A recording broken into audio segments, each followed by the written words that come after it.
Last night, former President Donald Trump and Vice President Kamala Harris debated on national TV in what could be their one and possibly only face-to-face meeting in this tumultuous 2024 election season. And we are so happy that you are watching and joining us on this edition of Political Update for Wednesday, September 11th, 2024. I'm Tim Darnell from our Atlanta studios from Atlanta News First.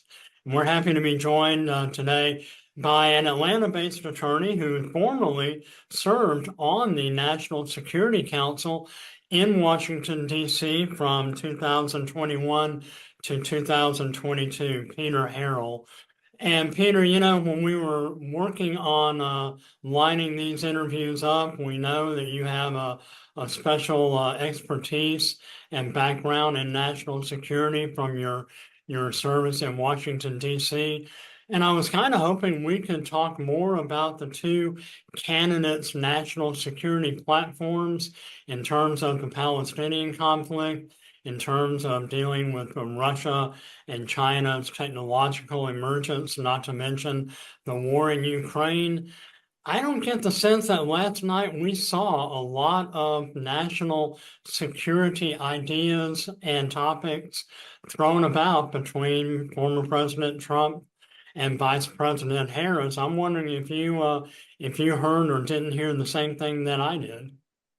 Well, Tim, first, thanks for having me on today, and it's great to join you to talk about what was certainly a very lively debate last night all around. Look, I think we saw Vice President Harris talk about a couple of key issues in the national security arena.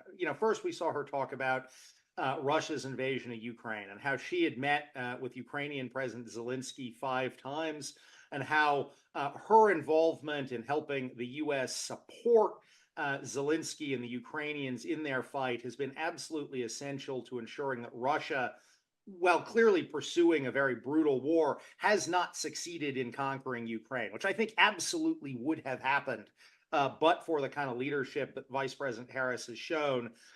We would have seen a scenario where Russia would be occupying most of Ukraine today rather than facing losses on the battlefield. And I think we saw, Donald Trump talking about that last night, just saying he has some kind of, secret plan to end the war during the transition, which just doesn't sound very credible to me. I mean, I didn't hear him lay out any particular vision on how he'd actually succeed in doing that. But I think that is really an important point of contrast between these two candidates, because we do live in a dangerous world. You mentioned it, Tim, what's going on in the Middle East today, what's going on with Russia today.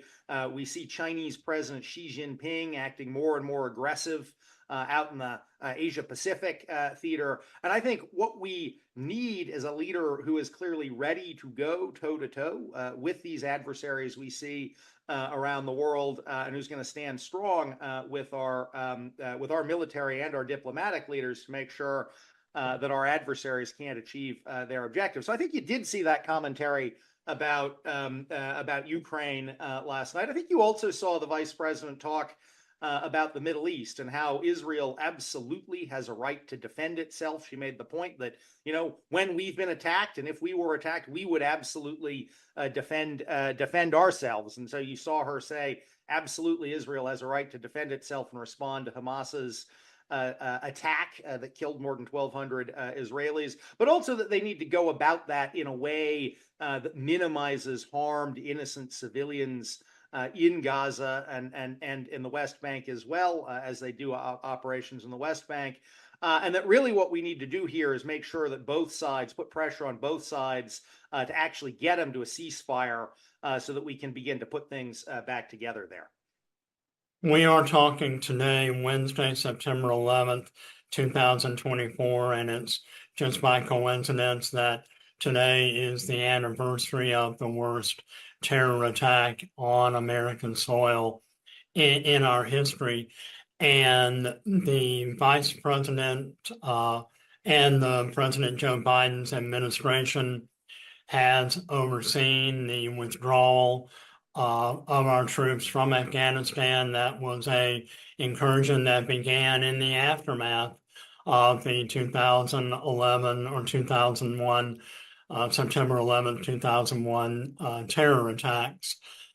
Do you feel like Vice President Harris is at a disadvantage on the national security issue when she was part of the withdrawal from Afghanistan? And we're all familiar with the tragic and horrific images that came with the last American military transport jets leaving Afghanistan, and hundreds of Afghan citizens who have been helpful in the United States presence over there. How much of a disadvantage is that for her moving forward?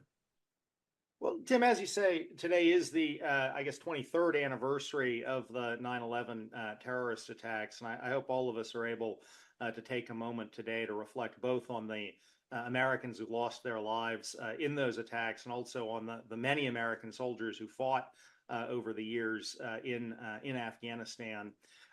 Look, I think what we saw back in 2021 was a Biden administration working to execute a plan that, frankly, Donald Trump had designed to get us out of there. You know, as the vice president said in the debate last night, it was Donald Trump who had set a timeline for withdrawal and negotiations with the Taliban, and gave the timeline for U.S. withdrawal that President Biden then inherited. I think looking at the situation on the ground as we withdrew, obviously, I think anybody looking at that wishes things had gone a little bit more smoothly. And I think we are all thinking about the 13 Americans who lost their lives as a part of that, as a part of the horrific attack that happened as part of that withdrawal. But look, this was a plan that Donald Trump had designed, that the Biden administration inherited.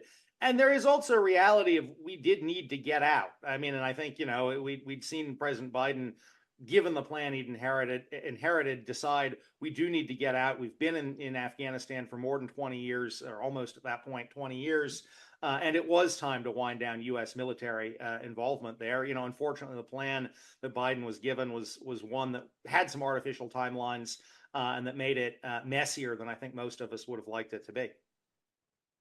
But couldn't the Biden administration have gone in and made adjustments to that timeline simply because it had been initiated? Actually, I've been told by other analysts that the withdrawal from Afghanistan planning had begun under the Obama administration, and then the Trump administration. Wasn't there some sort of caveat that the Biden White House could have said, all right, we're going to get out of Afghanistan, but let's do it on a more reasonable or extended timetable? Was there any reason why President Biden was locked into the timetable set by President Trump? Well, it was a timeline that had been agreed between the Trump administration and the Taliban in a series of negotiations in 2019 and 2020. And I think that, you know, had we unilaterally changed some of those timelines, you would have seen the Taliban potentially, return to attacks on Americans and things like that in Afghanistan. So I don't think it would have been feasible without a bunch of adverse consequences to change that timeline that Donald Trump had given us. Moving forward, we are now less than 2 months, really, before the November 5th election. A lot has happened. A lot is going to continue to happen, and we'll continue covering that for everyone here on Political Update from Atlanta News First. Talking with Peter Harrell, who is a former advisor to the National Security Council and now an attorney here in Atlanta. What are some of the other highlights from the debate last night? What did you hear from both candidates, and what would you like to hear more from both candidates between now and Election Day on national security or any other issue for that matter? Well, look, I mean, I think pretty much any of us, which I think is all of us here in Atlanta, you can go to the grocery store and are buying things, worry about inflation and kind of where prices are. I have two kids of my own, and so it's certainly very much on on my mind. And I think you saw a contrast there last night too, where you saw Vice President Harris talk about some of her plans to help make housing more affordable for first-time home buyers, to help make healthcare more affordable, building on some of the work that the Biden-Harris administration has done.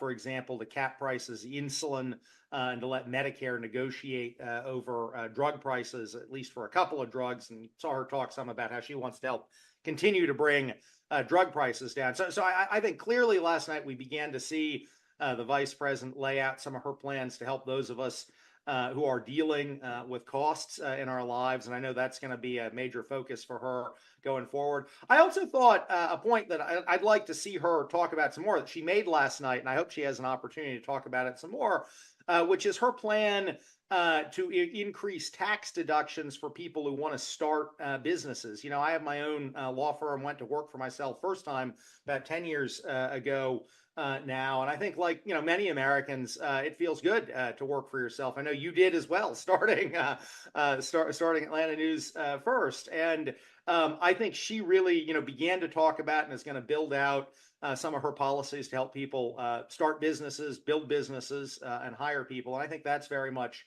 on folks' minds.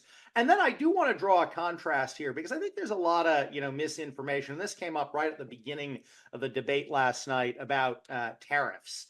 It is certainly true that Donald Trump imposed tariffs on China, and the Biden administration with Vice President Harris has kept those tariffs on China.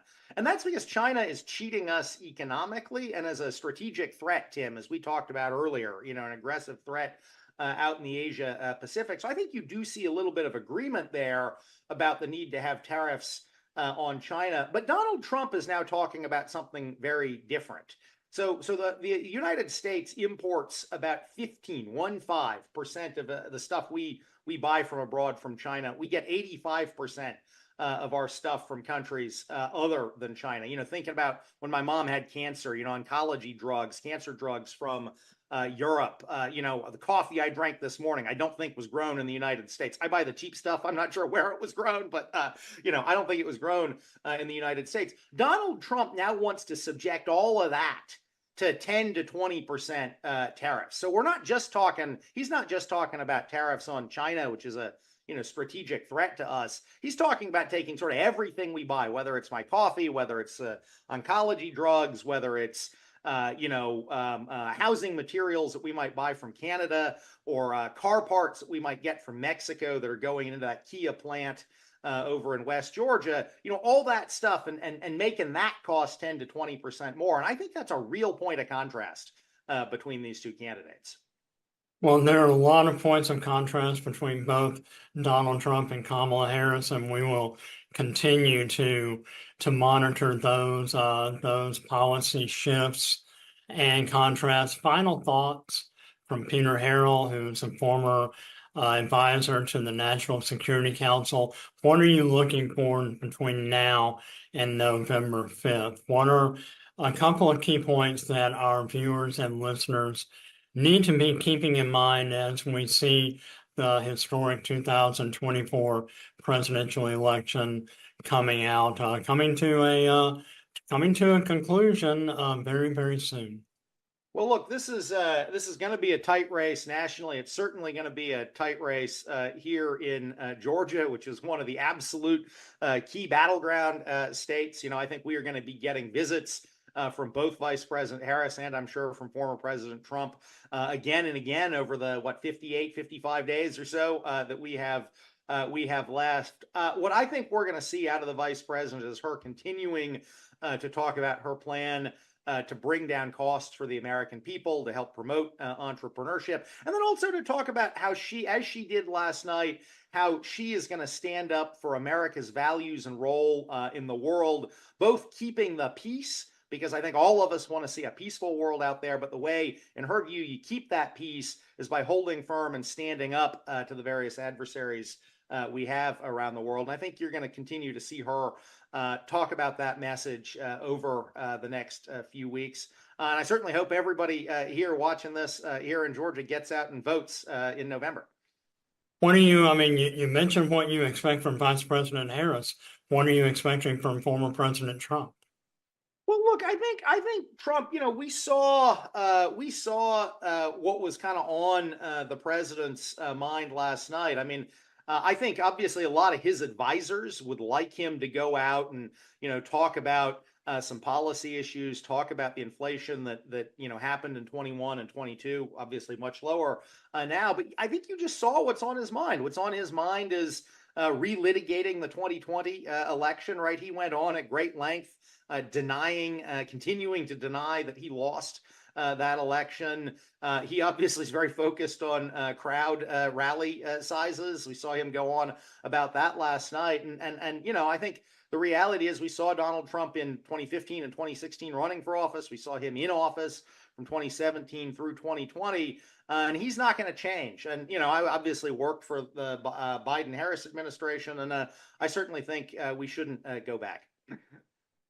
Well, thanks to Peter Harrell, who is an attorney based here in Atlanta. I'm sure we'll be talking with you more and more as the election season enters its final stages, November 5th, 2024, urging everyone to, if you're going to vote by absentee ballots, absentee ballot requests are now available. Early voting starts in October. Georgia has one of the most aggressive and proactive early voting mechanisms of any state in the union. And that's certainly reflective of the fact that Georgia will remain and is a key battleground state in the 2024 election. Again, thanks to Peter Harrell for joining us on this edition of Political Update. We are streaming every Wednesday at 1:30 p.m. and also listen to all of our podcasts, Political Update, and all of our other podcasts from Atlanta News First on your favorite podcasting platform. Thanks for watching and for listening. Thank you, Tim.